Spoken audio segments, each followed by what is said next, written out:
Hello, this is Cecilia La Rosa with Elite Coastal Properties in Hollywood, Florida.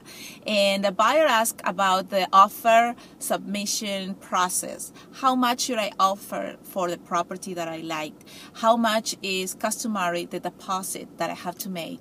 And also he asked, what happens if I get my offer accepted and I see another house that I liked? So the first part is really tricky. I cannot I wouldn't advise you to rely solely on this piece of information that I will share with you, but at least it will give you an idea of how to work the numbers with your buyer's agent to submit your offer. It depends if it is an initial offer or if it is your only offer. Also depends on how many offers that property already has. It depends on the condition of the property, what the market is doing, how many other houses are competing with that house that you liked.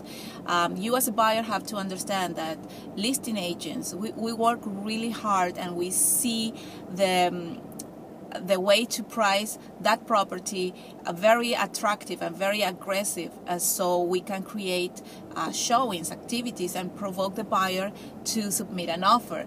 So if there are other buyers interested in the same property, you really want to be, as we call close to asking price.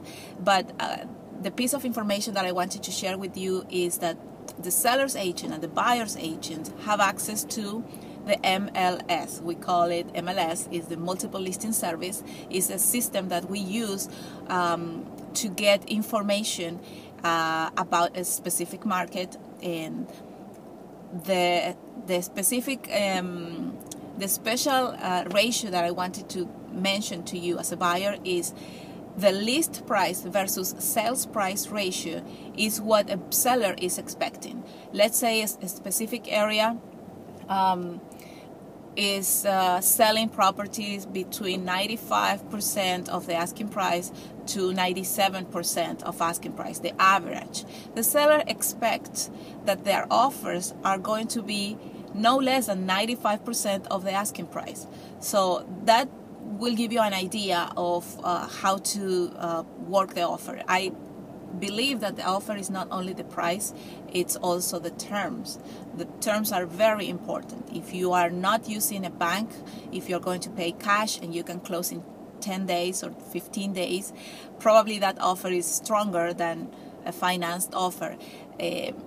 So really speak with an experienced realtor that can tell you what the list price versus sales price is, and try not to go below those ratios.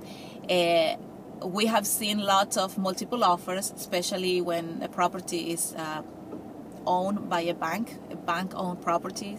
They undervalue their properties, and they are like the least expensive properties in the area, so they expect multiple offers. So that's another scenario to analyze. In regards of the deposit, customary is 5% of the asking price.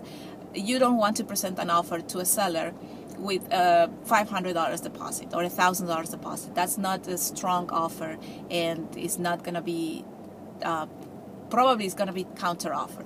The seller might ask you an additional deposit after inspections.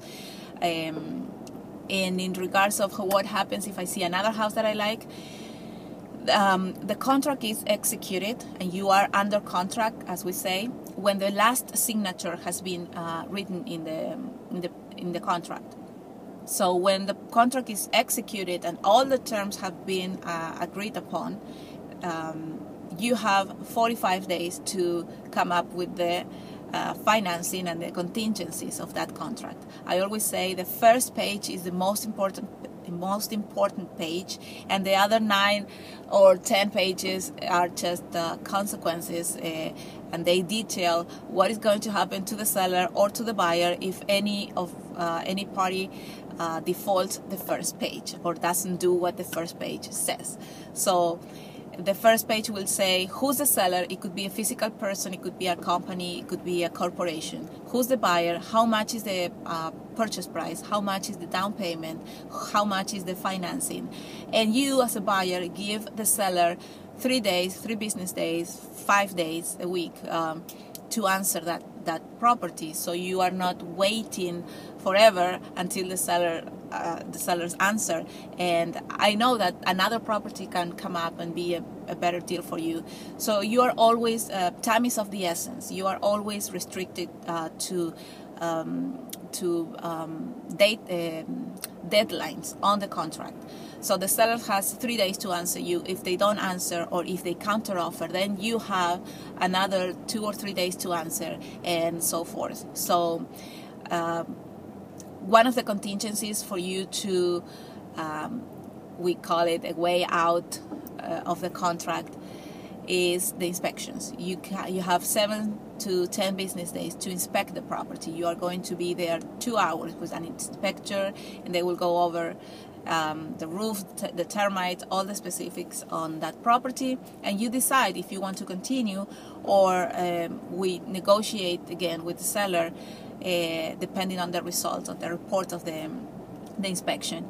And also you have another contingency, that is the appraisal, and that report can also be different, can bring a different value than the contract, and that's something to negotiate again.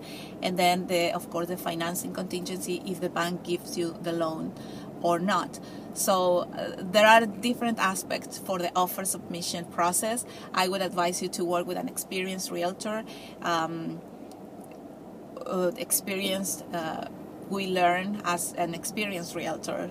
We learn where the pitfalls are, how to best protect our clients. So that's my comment for today and my answer to the best of my knowledge. And if you have any questions, or if you disagree with what I had said, you can call me or email me, or visit my Facebook page, Cecilia, my realtor in South Florida. Thank you so much, and I hope you have a great day.